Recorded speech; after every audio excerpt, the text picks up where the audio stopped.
and standardization, ultra-religious schools, parents not having much choice beyond their local area, and that good old American spirit of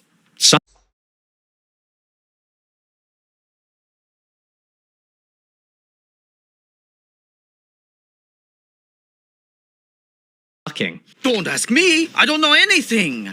I'm product of American education system. I also build poor quality cars and inferior style electronics.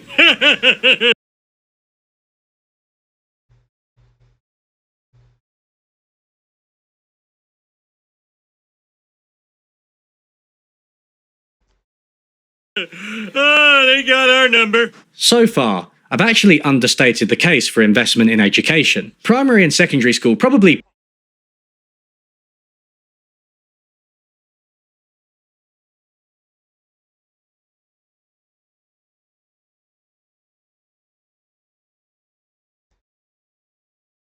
pay for themselves by increasing the earnings of the children when they are adults. But they have effects beyond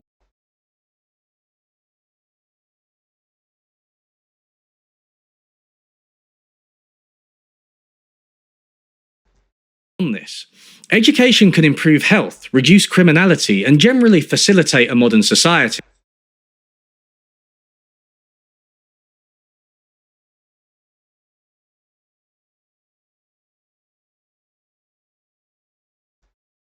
As a wise man once put it, a stable and democratic society is impossible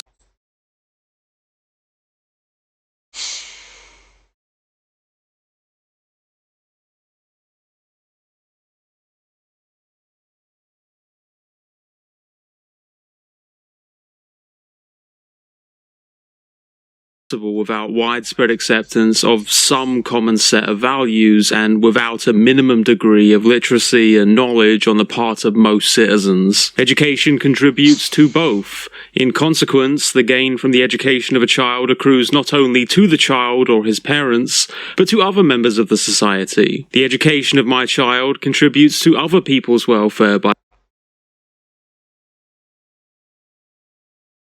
promoting a stable and democratic society. Yet it is not feasible to identify the particular individuals or families benefited, or the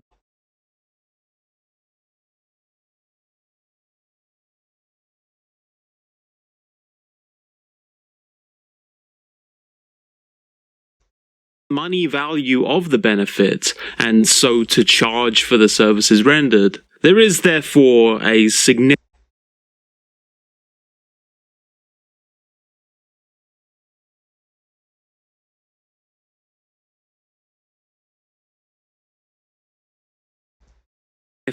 neighborhood effect. You said it, brother. Wait, you said that? There are lots of ways of thinking about this, but the dominant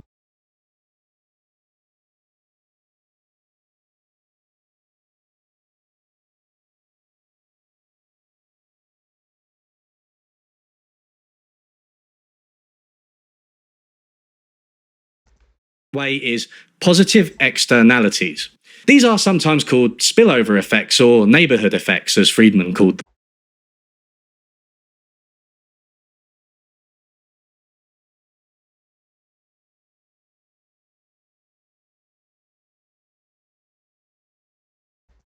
Breaking Positive news. Externalities are cases where there are benefits to economic activity beyond the original buyers and sellers. They may sound good because positive is a good word, but actually they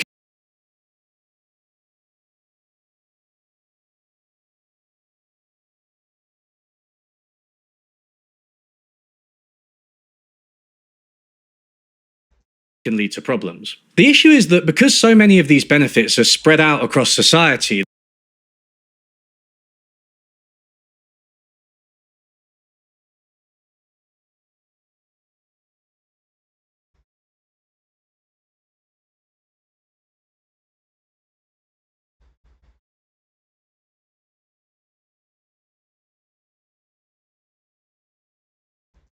they seem invisible or impossible to calculate. As highlighted by Friedman, universal public education has myriad positive externalities.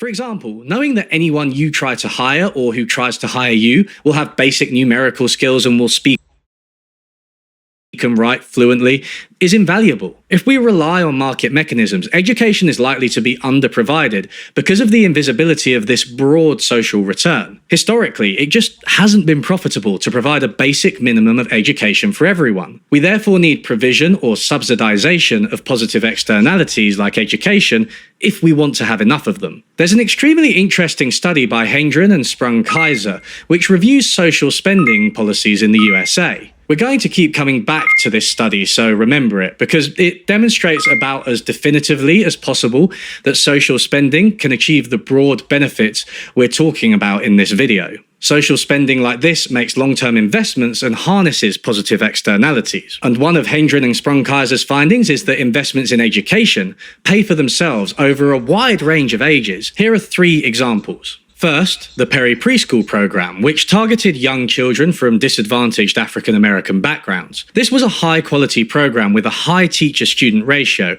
and had massive positive effects on later life outcomes, including education, income, criminal activity, and health. It was also a randomized study, which means the effects were likely to be causal. Second, the increases in funding per pupil for schools at K-12 level. This is kindergarten up to year 12, in other words, standard schooling years. A 70s and 80s campaign tried to equalize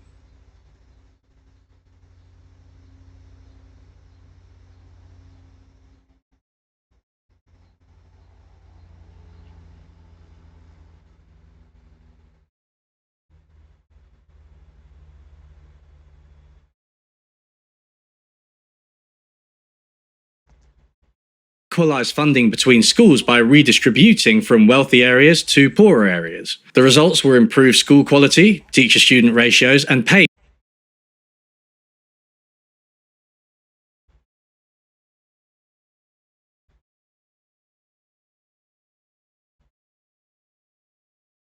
for teachers. The pupils went on to earn more and experience lower rates of poverty. Third, a policy which admitted an extra student to Florida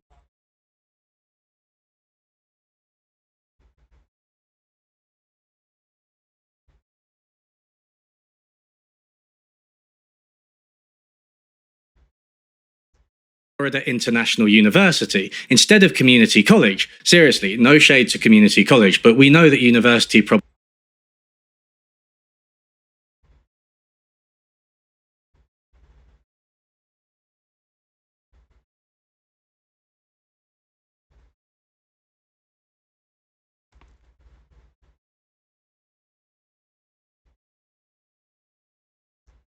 pays off better in terms of earnings. Despite the fact that going to university increased the time before the student started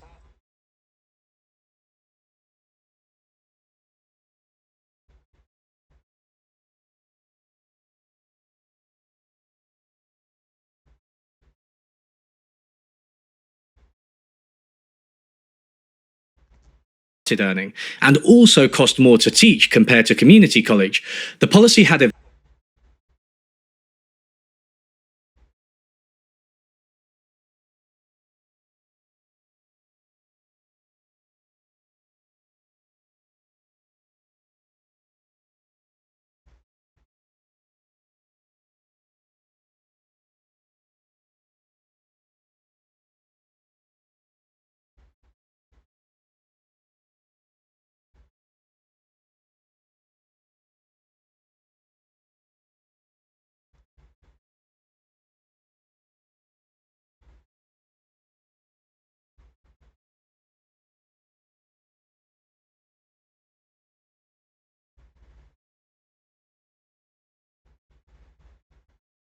eventual benefits for the student through earnings and was a net positive to the government through taxes.